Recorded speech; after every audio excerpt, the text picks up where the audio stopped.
యొక్క ఆకాంక్షలను తొంగలోకి తొక్కుతూ ఆ వర్క్ ని క్యాన్సిల్ చేయడం జరిగింది అధ్యక్ష.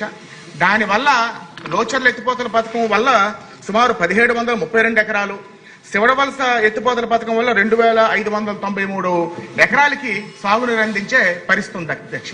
ఎంత దుర్మార్గంగా వ్యవహరించారంటే టెండర్ ప్రక్రియ పూర్తయి బిడ్ ఓపెన్ చేసే సమయంలో క్యాన్సిల్ చేయడమే కాకుండా అసలు టెండర్ ప్రక్రియ పూర్తి అవ్వలేదని అబద్ధాలు చెప్పి 5 సంవత్సరాలు 2 నిమిషాలు అధ్యక్ష, చాలా ముఖ్యం అధ్యక్ష, 2 నిమిషాలు తమని కోరుకుంటున్నాను అధ్యక్ష. టెండర్ ప్రక్రియ పూర్తి అవ్వలేదు, అసలు టెండరే పిలవలేదని బుకాయించి 5 సంవత్సరాలు అబద్ధాలు ఆడి పబ్బం గడుపుకున్నటువంటి పరిస్థితి అధ్యక్ష. అది కాకుండా మనం వేసినటువంటి శిలాపలకాన్ని తిరిగేసి కేవలం అర్త్ వర్క్ కి 6 కోట్ల రూపాయలకి శిలాపలకం వేసి దానికి అరకొర పనులు చేసి అక్కడ కేవలం ఇవేవి కూడా వాళ్ళకి ప్రయారిటీ కాదు అధ్యక్ష. అంత ఘోరంగా వ్యవహరించినటువంటి పరిస్థితి అధ్యక్ష. ముఖ్యమంత్రి గారు కదిలరా సభకు అవనివ్వండి, లేకపోతే ఇదేం కర్మ మన రాష్ట్రానికి బొబ్బులు వచ్చినప్పుడు, లోకేష్ గారు శంకారం సభకు వచ్చినప్పుడు తప్పకుండా లోచర్ల శివడవలస ఎత్తిపోతల పథకాలు మంజూరు చేయడం, మన ప్రభుత్వం వచ్చాక మంజూరు చేయడమే కాకుండా పూర్తి చేస్తామని అక్కడ ప్రాంత రైతాంగానికి హామీ ఇవ్వడం జరిగింది అధ్యక్ష. 1000 కళ్ళుతోనే మా ప్రాంత రైతాంగం ఎదురు చూస్తున్నారు అధ్యక్ష ఆ ఎత్తిపోతల పథకం మంజూరుకి. గత 5 సంవత్సరాలుగా అవకాశం ఉండి కూడా చేయకుండా మా రైతుల్ని, మా ప్రాంత రైతాంగాన్ని యొక్క ఆశయాలకు తూట్లు పొడిసి మోసం చేసిన వైఎస్ఆర్సీపీ ప్రభుత్వానికి గుణపాఠం చెప్పే విధంగా మనం తప్పకుండా ఈ ఎత్తిపోతల పథకం అనేది మనం మంజూరు చేసి మనం తప్పకుండా మా ప్రాంత రైతాంగం యొక్క కాలు ఆ సాగునీరుతో కడగాలని తమని కోరుకుంటూ, అదేవిధంగా తోటపల్లి కాలువకు సంబంధించి సుమారు 117.89 కిలోమీటర్ల అర్త్ వర్క్ కి 21.25 crores కి ప్రపోజల్స్ పంపించడం జరిగింది అధ్యక్ష. అదేవిధంగా లైనింగ్ కి సుమారు 100 కోట్ల రూపాయలు ప్రపోజల్స్ పంపించడం జరిగింది అధ్యక్ష.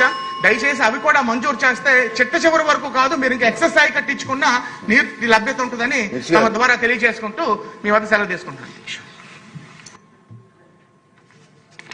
ధన్యవాదాలు అధ్యక్ష.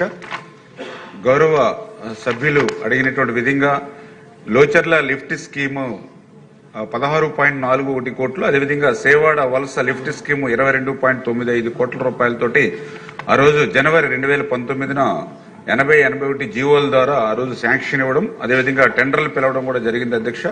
అయితే 2019లో ప్రభుత్వం మారిన తర్వాత, వైఎస్ఆర్సీపీ ప్రభుత్వం వచ్చిన తర్వాత ఈ పనుల్ని రద్దు చేసినటువంటి పరిస్థితి అధ్యక్ష. గత 5 సంవత్సరాల్లో కూడా ఈ పనుల్ని మళ్లీ రద్దు చేయడంతో ఏ విధంగానూ కూడా ముందుకు వెళ్లనటువంటి పరిస్థితి అధ్యక్ష.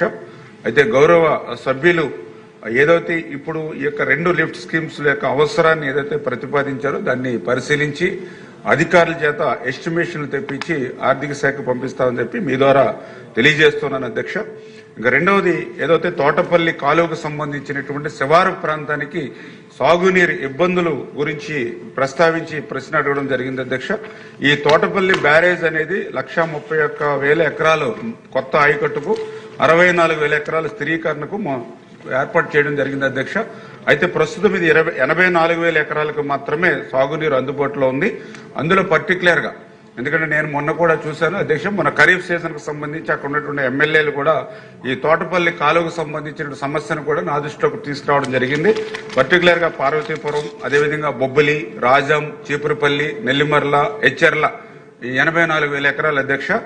ఇది ఈ కాలువ 1200 క్యూసిక్ల సామర్థ్యం ఉంది, కానీ ఇది 800 క్యూసిక్లు మాత్రమే నేటి ప్రవాహం ఉంది అధ్యక్ష. దానివల్ల శివారు ప్రాంతాలకి నీరందనటువంటి పరిస్థితి.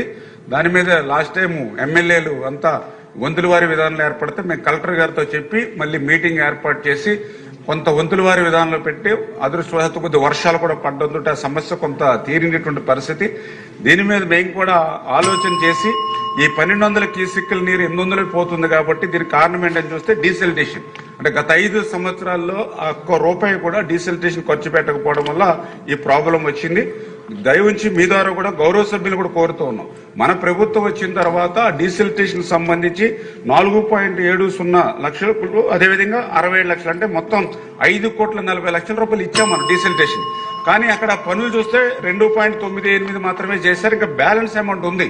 అంటే గౌరవ శాసనసభ్యులు కూడా ఆ పనులు, బ్యాలెన్స్ పనులు కూడా పూర్తి చేయించుకోవాలని, అక్కడ ఎవరైతే కాంట్రాక్టులు 30% లెస్ పనులు చేయట్లేదు వాళ్ళ కూడా మీద కూడా మా డిపార్ట్మెంట్ పరంగా కూడా ఒత్తిడి తీసుకురమ్మని బ్లాక్ లిస్ట్ లో పెట్టమని కూడా చెప్పడం జరిగింది అధ్యక్ష.